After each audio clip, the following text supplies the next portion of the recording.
What's going on? This is Coach Marcus for Pro Fan Talk, and I am dealing with the aftermath of the Super Bowl. That was a tough one last night, but man, you got to give it to Andy Reid and the Chiefs. Patrick Mahomes, he is the MVP for a reason. He showed it last night, and let's just be honest, Andy Reid put on a masterclass in that second half. One of the things that you say as a ball player, and I'm saying that as generic, football, basketball, baseball, hockey, soccer, doesn't matter what you play. In regards to football, you got to play all 4 quarters, all 9 innings, both halves. It doesn't matter what sport you play, you got to put forth a good effort for the entire game. It can't be just a half. It's got to be the whole game. And we did not put forth a good effort for all 4 quarters. First half was stellar. Second half, not so much. And when you're playing against the best player in the league and one of the best coaches to ever do it, the margin for error is very slim. You got to play 4 quarters, man. You got to bring it all 4 quarters. Jalen Hurts played a phenomenal game, but he made one mistake. That fumble where he just lost control of the ball and they scooped and scored, that could have been a difference in the game. Other than that, that kid played an outstanding game. You can't give points away in the Super Bowl. 7 points makes a difference. That was his one mistake. Otherwise, he would have played, almost a perfect game in that situation. He's not known for turning the ball over, but for whatever reason, it happened in that game. And you can't make those mistakes. You can't. Now, when you look at the final score over my shoulder and you subtract 7 points from the Chiefs, the Eagles win that game. Now, who knows if it would have went down like that, but you get you get what I'm saying. And also something that I didn't really talk about this week, kind of in the back of your head, but special teams. Special teams came back and bit us in the butt.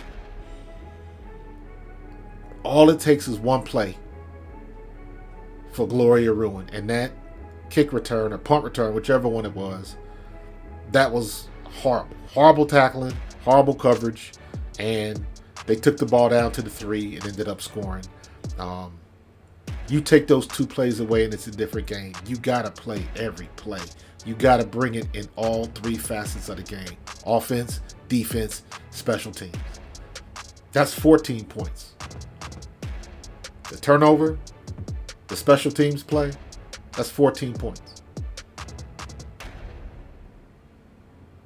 You got to bring it the whole game. As far as some players, I'm not sure what happened to Miles Sanders. I don't know if he got hurt, but he didn't have a very good game running the ball. Props to the Kansas City defense. They had it schemed up, and they were killing us. We never could take advantage of those matchups I was talking about where we could get the formation to our advantage on those linebackers.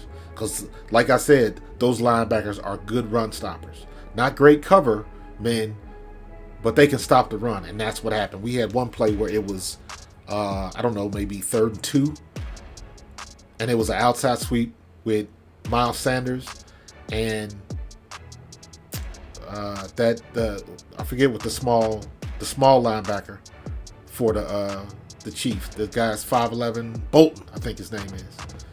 He came up and laid a hit and kept Sanders from getting a 1.5 yards. That would have been a first down, kept the chains moving. We didn't get it. Like stuff like that. And, I don't know. Miles Sanders just didn't look right. Gainwell played better than he did. I don't know. It was weird.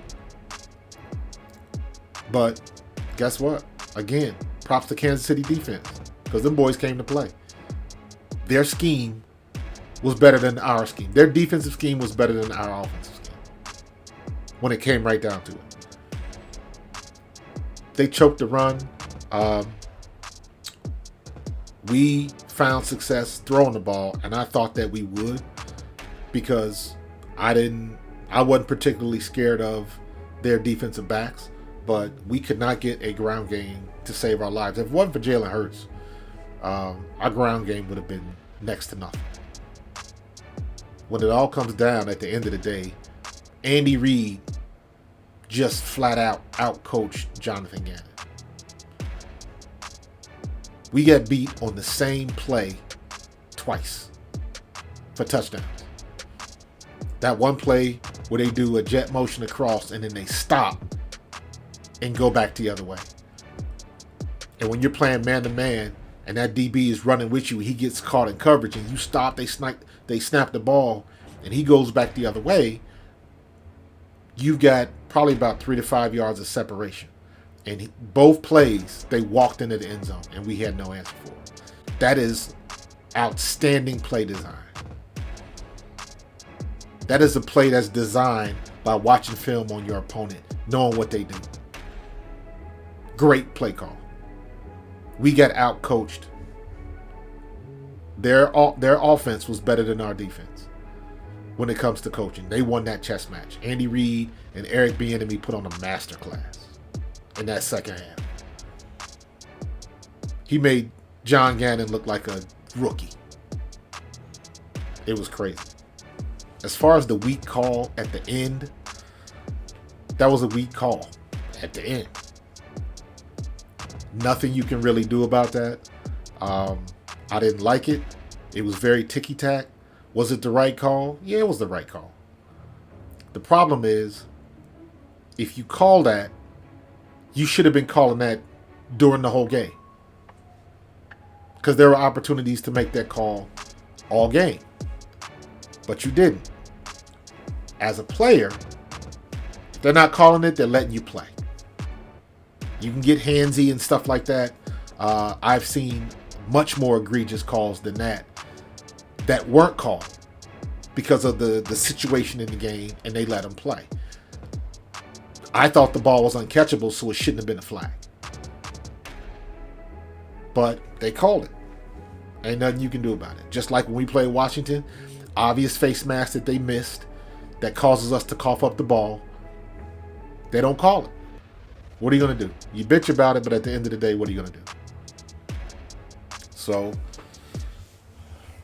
I'm not hanging my hat on that's the reason we lost. I would have liked to see Jalen Hurts with another opportunity with the ball in his hands to go down the field and possibly put us in a situation to tie or possibly take the game, but it didn't happen. It is what it is. That one call didn't make or break us. I'm more concerned about our defense not coming up to play press coverage, giving the wide receivers cushions when we didn't have to. Patrick Mahomes didn't throw the ball deep basically all game. They were dinking and dunking, short to mid routes. And we didn't come up and challenge the receivers at all. We were giving them the cushion, and they burned us with it. And when it came time for Patrick Mahomes to make a play, that's exactly what he did. Busted ankle and all. High ankle sprain and all. That's what MVPs do. And he didn't make that one mistake. We did not force one turnover on defense. Not one. For all of the 78 sacks we brought to this party, we didn't use one. We could not get to him. They were getting rid of the ball super quick. When he had to step up and run, the few times he did it, he did it. And we had no answer for it. We got out-coached. Andy Reid and Eric Bieniemy out-coached Jonathan Gannon. Period. We tried to outscore him.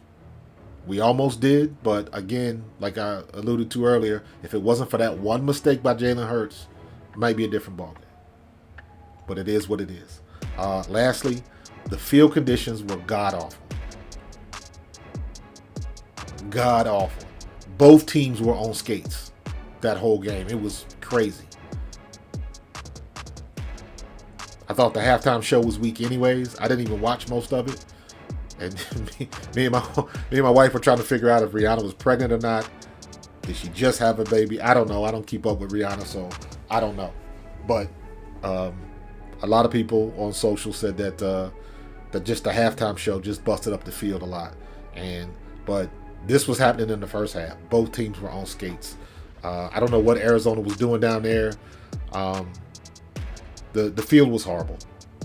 But it was horrible for both teams, so you can't use that as an excuse. But for a Super Bowl, that's unacceptable. So whatever company put that turf down, somebody need to be getting their money back, because that was god awful. And what made it worse was the situation on the paint. If you were in the paint, you were getting no traction. We got a second and one or a third and one, and Kenny Gainwell tries to make a slight cut and just loses his footing, and we get nothing out of it. And that was happening with both teams. The turf was god awful. But at the end of the day, they came out in the second half and showed why they had the MVP and the best coaches, and they put it on us, and we had no answer for it. And when we did answer, it was a little bit too late. So props to the Kansas City Chiefs. They came to play, and they made more plays than we did. And like I always say, the team that makes the least amount of mistakes usually wins. And we made one mistake more than the Chiefs, and that mistake cost us big time. But that's the way it goes. That's why you play the game. I'm still proud of the Birds. Jalen Hurts, make your money, man. You showed up and you showed out on the biggest stage. So you deserve whatever it is you get. And I'm looking forward to going into this offseason, next season, and figuring out what's what, who stays, who goes. I think we got a lot of young players that are going to come up next year. It'll be interesting to see what happens when we find out which coaches are leaving, which coaches are staying, and all of that kind of stuff. So the Eagles are trending upwards, and we're looking good, and we'll be back in the playoffs next year, and I'm all for it. So great Super Bowl. Congratulations to the Chiefs, to all my boys, Alan DeGraff and Reid, to my boy Jason Dunn, all my friends that are Chiefs fans, Mr. Allen, appreciate you, love you. Congratulations to the Chiefs. Eagles will be back next year. Go Birds.